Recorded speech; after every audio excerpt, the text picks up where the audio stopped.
Mesdames et messieurs, meine Damen und Herren, la vache Holstein-Switzerland de l'année 2024 est Sergio Benson Edelweiss de Daniel Girard à Trévers-Sivrier. Merci de l'expression.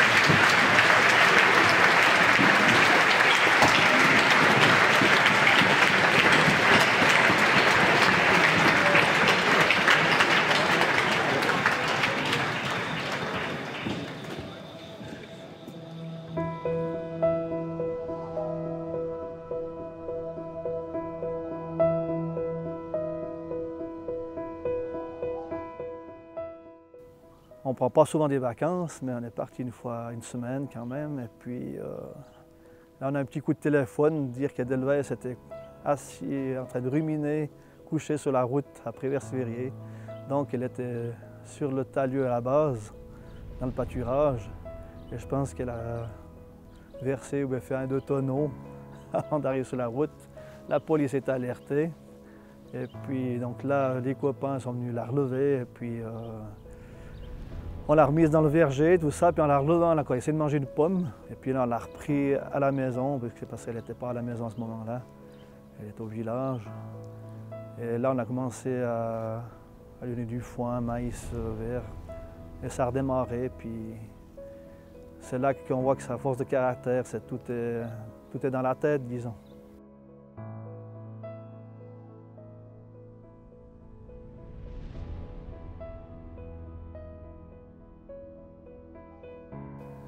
Alors, bienvenue sur l'exploitation de Daniel Girard à Trévers-Sivrier, où c'est une exploitation à main-d'œuvre familiale, et sous le préfixe de Prégiraud.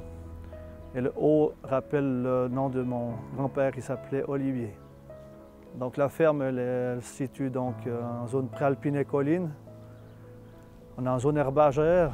On exploite environ 50 hectares, dont 3 hectares de maïs en vert.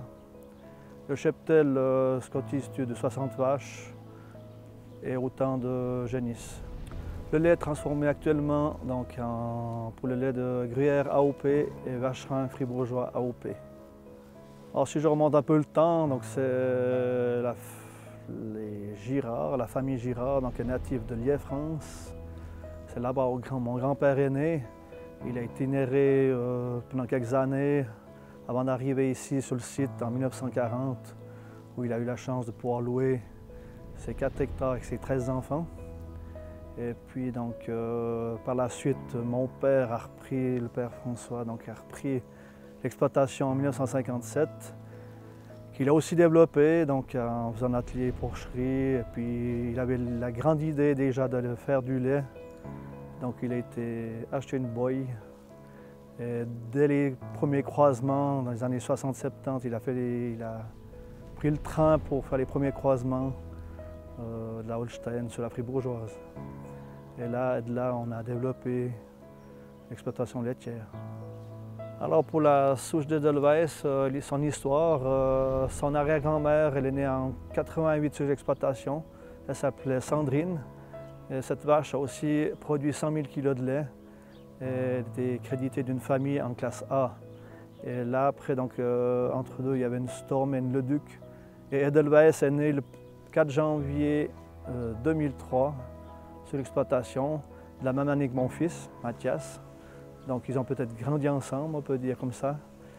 Et elle a produit donc 5 filles excellentes sur l'exploitation, avec 3 filles qui ont approché les 100 000 kg. Donc, une a déplacé les 100 000 kg, c'est Mouchette, 106 000.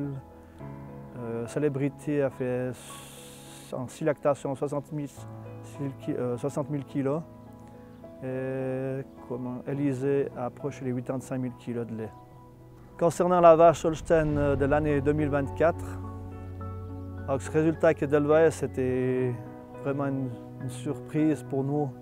On était vraiment heureux parce que avec ses concurrentes, c'était aussi assez serré, je pense. Et puis, donc, ça nous met une valeur à la famille d'Edelweiss pour son titre. Et puis, c'est vrai que nous, on a contribué à la maintenir, cette vache, jusqu'à ce bel âge pour arriver à ce titre, quoi.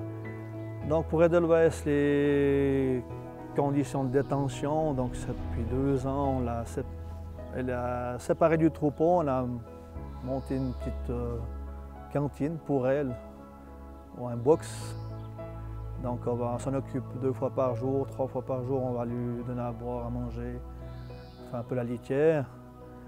Elle est à côté de la ferme, elle a toujours un regard sur ses congénères, ou sa descendance, donc elle est bien parce qu'elle a l'œil dessus le troupeau quand même. Et puis on voit qu'elle se plaît dans ce milieu-là.